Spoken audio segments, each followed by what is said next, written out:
Welcome back to Bargirl Baddies.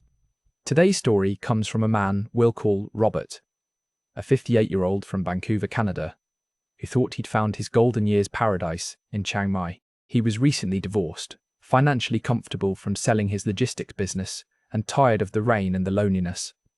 Thailand promised him sunshine, affordability, and a fresh start. What he found instead was a relationship that drained him in ways he never saw coming until it was almost too late. Before we dive in, drop a comment and let us know where you're watching from. If you've ever felt used in a relationship or know someone who fell for the retirement fantasy, hit that like button and subscribe. You're not alone in this. Robert's story begins in the rain. Not the warm tropical rain of Thailand, but the endless grey drizzle of Vancouver in February. The kind that seeps into your bones and makes you question why you're still living somewhere that feels like it's actively trying to depress you. He'd just finalised his divorce after 26 years of marriage. The house went to his ex-wife, Sandra. The savings were split down the middle. His two daughters were grown and living their own lives. Emma in Toronto working some tech job he didn't fully understand. And Claire in Seattle married to a software engineer he'd met exactly 3 times. At 58, Robert found himself alone in a one-bedroom condo in Burnaby, overlooking a parking lot, wondering if this was really all that was left. The condo was temporary, or at least that's what he told himself, just a place to land while he figured out what came next. But months had passed, and he still hadn't figured out anything except that he hated the view and the sound of his upstairs neighbour's footsteps, and the way the heating system clanked and groaned like it was dying. He'd wake up at 6 in the morning out of habit, even though he had nowhere to be, make coffee he didn't really want, and sit at the window watching rain streak down the glass while traffic crawled along Loudheed Highway. He'd sold his share of the logistics company 2 years earlier for just under 2 million Canadian after taxes. It was a good exit, the kind most guys would kill for. He and his business partner had built the company from nothing over 18 years, grinding through the lean times, capitalizing when e-commerce exploded, positioning themselves perfectly for acquisition by a larger firm. Robert had done well. He was set for life if he was sensible about it. But comfort wasn't the problem. The problem was the emptiness. The silence. The way his phone only rang when it was his accountant reminding him about quarterly tax payments or some automated call about his car's extended warranty. Sandra had moved on quickly. He'd seen on Facebook that she was already dating someone, a dentist from West Vancouver who sailed and played golf and probably never forgot an anniversary. His daughters called once a week out of obligation, the conversations brief and surface level, everyone pretending things were fine when really there was just this gulf of unspoken disappointment. Emma thought he should have tried harder to save the marriage. Claire thought he worked too much, and that's why Mom left. Neither of them asked how he was doing, in a way that suggested they actually wanted to know. The truth was, the marriage had been dead for years before Sandra finally pulled the plug. They'd become roommates somewhere around the time the girls went to university, 2 people sharing space and bills, but not a life. No fighting, no passion, no real connection. Just polite distance and separate bedrooms, and the occasional obligatory dinner where they'd run out of things to say before the appetizers arrived. When she asked for the divorce, Robert's dominant emotion wasn't sadness. It was relief. But relief had curdled into something else over the months alone, a kind of restless melancholy he couldn't shake. He'd scroll through social media and see his old colleagues posting about golf trips to Arizona and Caribbean cruises with their wives and photos of grandkids, and he'd feel this hollowness he couldn't quite name. His life had narrowed to a point where days bled into each other without distinction. Gym in the morning, coffee shop with a newspaper, lunch alone, Netflix, sleep. Repeat. That's when the algorithm started feeding him videos. He wasn't even sure how it started, probably clicked on something out of boredom, but suddenly his YouTube homepage was full of them. Retirement in Thailand, cost of living comparisons, expat tours of Chiang Mai condos with mountain views and monthly rents that cost less than his Vancouver parking spot. Channels run by retired guys who look just like him, paunchy white men in their 50s and 60s, talking about their Thai girlfriends 30 years younger, their morning routines at the coffee shop, their afternoons at the gym, their evenings at the night market. They looked happy. They looked alive. They looked like they'd found something he'd lost somewhere along the way. Robert started researching in earnest. He joined Facebook groups for Canadian expats in Thailand. He read forums on Thai Visa and Retire Cheap Asia. He watched hours and hours of content, learning about visa requirements and banking and healthcare and the best neighborhoods for foreigners. The math made sense in a way that felt almost too good to be true. His pension and investment income added up to about 6,000 Canadian a month. In Vancouver, that kept him in a sad condo eating takeout and watching his savings slowly erode. In Thailand, guys were living like kings on half that nice apartments, maids, meals out every day. Travel, adventure, a life that felt full instead of empty. But it wasn't really about the money. Robert had enough money. What he didn't have was a reason to wake up in the morning. What he didn't have was someone who seemed happy to see him. What he didn't have was the feeling that he mattered to anyone in any meaningful way. And these videos, these guys talking about their lives in Thailand, they sold something more intoxicating than cheap rent and good weather. They sold the possibility of feeling something again. Of not waking up to grey skies and an empty bed and the crushing awareness that nobody needed him anymore. In early March, Robert booked a one-way ticket to Chiang Mai. He didn't tell his daughters until 2 days before the flight. Emma was concerned. Claire was judgmental. Both of them asked if he'd really thought this through, if he wasn't just running away from his problems, if he knew what he was doing. Robert told them he was fine, that he'd done his research, that he just needed a change of scenery. He didn't tell them the truth, which was that he'd stopped caring whether it was a good decision or not. Anything felt better than staying. Chiang Mai hit him like a drug the moment he stepped out of the airport. The heat wrapped around him, thick and alive, humidity pressing against his skin like a warm, wet towel. It was 10 at night and still 85 degrees. The smell hit him next. Grilled meat and exhaust and tropical flowers and something sweet he couldn't identify all mixed together into this overwhelming sensory wall. The chaos of the traffic, the motorbikes weaving between cars and trucks, the vendors selling mango and grilled chicken from carts right there on the sidewalk next to the taxi stand.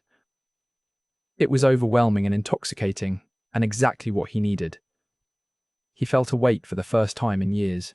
The taxi ride to his apartment took 40 minutes through streets that seemed to have no rules, traffic flowing in patterns Robert couldn't decipher, scooters carrying entire families, dogs wandering across intersections, neon signs in Thai script glowing pink and green and blue. His driver spoke almost no English, and Robert spoke no Thai, so they rode in silence while Robert pressed his face to the window like a kid, trying to absorb everything at once. He'd rented a small apartment in the Nimman area through an expat relocation service, a modern one-bedroom in a building called something like The Peak or The Vista. He could never remember which. It was on the 6th floor with a small balcony, fully furnished in that generic modern style, white walls and grey floors and IKEA-looking furniture. 22,000 baht a month, about 800 Canadian dollars, utilities included. The building had a pool and a gym and a little cafe on the ground floor. Robert's entire rent was less than what he'd been spending on his parking spot and storage locker back in Burnaby. The first few weeks were a blur of exploration and sensory overload. He'd wake up without an alarm, confused for a moment about where he was, then remember with a little jolt of excitement. No schedule, no obligations, no one expecting him anywhere. He'd eat breakfast at a different cafe every morning, sitting outside in the heat, drinking iced coffee that was too sweet and too strong, eating pad krapao or khao soi, or American breakfast at expat places where waitresses called him darling and smiled like they meant it. Everything was cheap. Meals were $1 or $2. Coffee was less than $1. A full-body massage was $7. He spent his afternoons wandering. The old city with its crumbling temples and moats. The Sunday walking street market that stretched for blocks, selling everything from handmade soaps to deep-fried insects to paintings of elephants. The Maya Mall where rich Thai kids hung out. And everything suddenly looked like any mall anywhere, Starbucks and H&M, an Apple store. He'd walk until his feet hurt, and his shirt was soaked with sweat, then duck into a 7-Eleven for a cold singer and a bag of crispy pork, standing in the air conditioning like it was a religious experience. His evenings were spent at expat meetups and restaurants. There was a whole circuit of them, guys like him, divorced or widowed, or simply running from something, gathered in bars with names like the Expat Club, or Lucky Bar, or Irish Times. They'd drink Chang beer and swap stories about visa runs and the best exchange rates and Bargirls and bar fines and real estate scams. Robert mostly listened. He wasn't ready to become one of the bitter old guys yet, the ones who talked about Thai women like they were a different species, simultaneously exotic and untrustworthy, objects of desire and derision. But he understood the appeal. These men had built lives here. They had routines. They had purpose. Even if that purpose was just finding the cheapest place to drink and the youngest woman willing to sit with them. Robert felt anonymous and free in a way he hadn't since his 20s. Nobody here knew about his divorce, or his failed marriage, or the years he'd spent building a business he didn't even own anymore. He was just Robert, a guy starting over, a guy with possibilities. He could be anyone he wanted, reinvent himself completely. The thought was intoxicating. That's when he met Noi. She worked at a massage shop near his condo, one of the respectable ones with the white uniforms and the price list posted outside in both Thai and English, not the ones with the red lights and the girls in tight dresses sitting on stools out front. The place was called something like Lana Traditional Massage, tucked between a 7-Eleven and a restaurant that sold khao soi. Robert had walked past it a dozen times before he finally went in, drawn by the promise of air conditioning and the fact that his back was killing him after a long day of walking around Doi Suthep Temple in the heat. The shop was clean and cool, tile floors and bamboo partitions, and the smell of lemongrass oil. A woman at the front desk greeted him with a way, pressing her palms together and bowing slightly, asking him what kind of massage he wanted. Traditional Thai massage, he said, because that's what the YouTube videos had recommended. 2 hours. She quoted him a price, 400 baht, about 15 Canadian dollars. Robert tried not to smile. Back in Vancouver, a massage cost $100 minimum, and the therapist usually seemed annoyed you'd interrupted their day. That's when Noi appeared from behind one of the curtains. She was small, maybe 5'2", with shoulder-length black hair pulled back in a ponytail and a face that was pretty in an understated way. Not the glamorous Bargirl pretty he'd seen in the nightlife areas, all makeup and hair extensions and tight clothes, but something more natural. She was wearing the uniform, loose white cotton pants and a white tunic, no makeup that he could see. She smiled at him and gestured toward one of the massage areas, saying something in Thai he didn't understand. The massage itself was professional and surprisingly painful. Noi walked on his back. She bent his legs in ways legs probably weren't meant to bend. She dug her elbow into pressure points that made him grunt and wince. But when it was over, Robert felt better than he had in months. Loose. Relaxed. Almost human. He paid and tipped her 100 baht extra because he wasn't sure what the protocol was and didn't want to seem cheap. As he was leaving, Noi asked him in broken English if he liked Chiang Mai. Her accent was thick, the words coming slowly like she was translating in her head before speaking. Robert said he loved it. He'd just moved here, he said, from Canada. Her face lit up. Canada, she repeated. Very cold. You like Thailand better? Much better, Robert said. And he meant it. He came back the next week. And the week after that. It became part of his routine. Tuesday and Friday afternoons. 2-hour massage, same price, usually with Noi if she was available. They started talking more, the conversations awkward and halting, but somehow charming. She taught him a few Thai words, Swaste for hello, Kupkun for thank you, Aroi for delicious. He taught her a few English phrases. How are you? What's your name? The weather is beautiful. She laughed at his terrible pronunciation, covering her mouth with her hand the way Thai women do. He liked making her laugh. Robert learned that she was 34. From a small village in Isan, the poor northeastern region everyone talked about. She'd come to Chiang Mai 5 years ago to work, sending money back to her family every month. Her father was dead. Her mother was sick. She had 2 younger brothers still in school. The massage shop paid her about 12,000 baht a month, maybe 400 Canadian, plus tips. She lived in a studio apartment with 2 other girls from her village, sleeping on a mattress on the floor, sharing a bathroom, saving every baht she could. Robert found himself thinking about her between visits. The way she smiled, the way she paid attention when he talked, even though she probably only understood half of what he said. The way she seemed genuinely interested in his stories about Canada and snow and his life before. After his 4th visit, as he was paying, Noi suggested they get coffee sometime. Her day off was Monday. Maybe they could meet. Robert's heart did something strange in his chest. He told himself it was just friendly. Just 2 people getting to know each other. Nothing weird about it. But he knew what it was. He knew what this could turn into. He'd seen it 100 times in the expat bars. Older foreign men with young Thai girlfriends. The unspoken exchange of money and security for companionship and affection. Part of him was embarrassed. Part of him didn't care. They met at a cafe in Nimon. one of the trendy places with expensive coffee and Instagram-worthy latte art. Noi showed up in jeans and a simple white t-shirt, her hair down, a little makeup on. She looked younger and prettier than she did in her work uniform. They ordered coffee and sat outside even though it was hot, because Robert was still enchanted by the idea of sitting outside in February without a coat. The conversation was easier than he expected. Noi's English was better when she wasn't distracted by work. She asked him about his family. He told her about his daughters, his divorce, his business.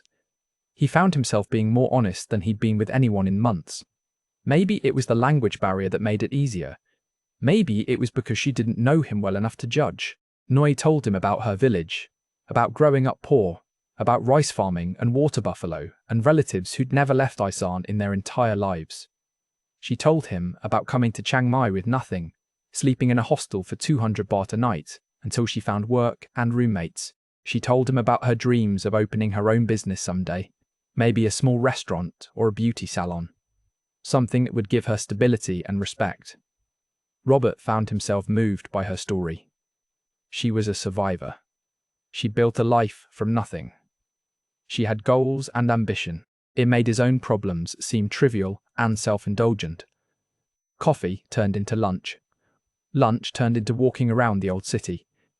They visited Wat Che Di Luang and Wat Phra Singh, Noi explaining the history in simple English while Robert tried to absorb it. She taught him how to properly wai at the Buddha images. She bought them mango sticky rice from a street vendor, and they sat on a bench eating it while pigeons clustered around their feet.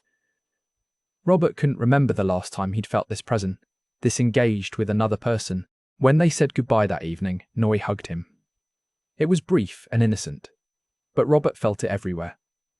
That night, in his apartment, he sat on the balcony drinking Singer and asking himself what the hell he was doing.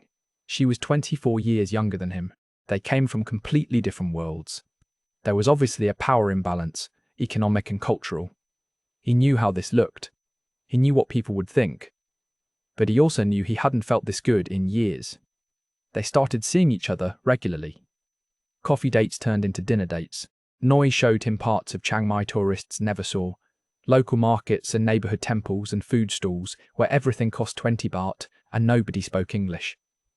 Robert paid for everything, of course. It would have been absurd for her to pay on her salary. He didn't think of it as buying her time. He thought of it as being generous, as taking care of someone who'd been dealt a harder hand than him. Within a month, she was staying over at his place on her days off. It happened naturally, or at least it felt natural. They'd have dinner and drinks, and then it would be late, and Robert would suggest she could stay if she wanted, save the taxi fare back to her place. The first time they slept together, Robert felt a complicated mix of excitement and guilt and relief and fear. She was beautiful and attentive and enthusiastic in a way Sandra hadn't been in a decade. But he also couldn't shake the feeling that this was transactional somehow, that she was performing affection because he represented security and stability and a way out. He pushed the thought away. She seemed to like him. She laughed at his jokes. She held his hand when they walked. She introduced him to her friends, other massage girls and restaurant workers who giggled and spoke rapid Thai and seemed genuinely happy for her. Within 2 months, Noi had essentially moved in. She just started keeping clothes in his closet, toiletries in his bathroom, cooking him breakfast on the weekends when she didn't have to work. She called him her boyfriend. She changed her Facebook status to in a relationship and posted photos of them together. Robert did the same, though he didn't tell his daughters. Not yet. They wouldn't understand. Noi was everything Sandra wasn't. Affectionate, attentive. She'd greet him at the door when he came home from the gym or the market, standing on her toes to kiss him. She'd rub his shoulders while he watched Netflix. She'd hold his hand in public, something Sandra had stopped doing years into their marriage. She'd curl up next to him on the couch and trace patterns on his arm while they watched Thai soap operas he didn't understand. She made him feel wanted in a way he'd forgotten was possible. Sure, there was a language barrier. Sometimes they'd have entire conversations where Robert wasn't entirely sure what they were talking about. And sure, they came from completely different worlds. She'd never been on a plane before she met him. She'd never seen snow. She didn't know who the Prime Minister of Canada was or understand what Robert's business had actually done. But that almost made it easier. There was no baggage, no shared history to argue about, no resentment built up over decades. Just two people enjoying each other's company, living in the moment, taking it day by day. The first time she asked him for money, it didn't feel like a red flag. They'd been together about 3 months. They were lying in bed on a Sunday morning, the fan spinning overhead, traffic noise drifting up from the street below. Noi's phone rang and she answered it, speaking Thai for several minutes, her voice getting tense and worried. When she hung up, she looked upset. Robert asked what was wrong. She explained that her mother was sick, needed to see a doctor in the village, needed medicine. The family didn't have money. Noi usually sent money home every month. But this month she'd spent too much. She'd been staying with Robert and not working as much. And now her mother needed help, and Noi didn't have enough. How much? Rob asked. 2,000 baht, Noi said. Maybe a little more for the medicine. Robert did the math in his head. About 80 Canadian dollars. Nothing. He got up and pulled his wallet from his jeans on the floor, counted out 3,000 baht, handed it to her. For your mother, he said.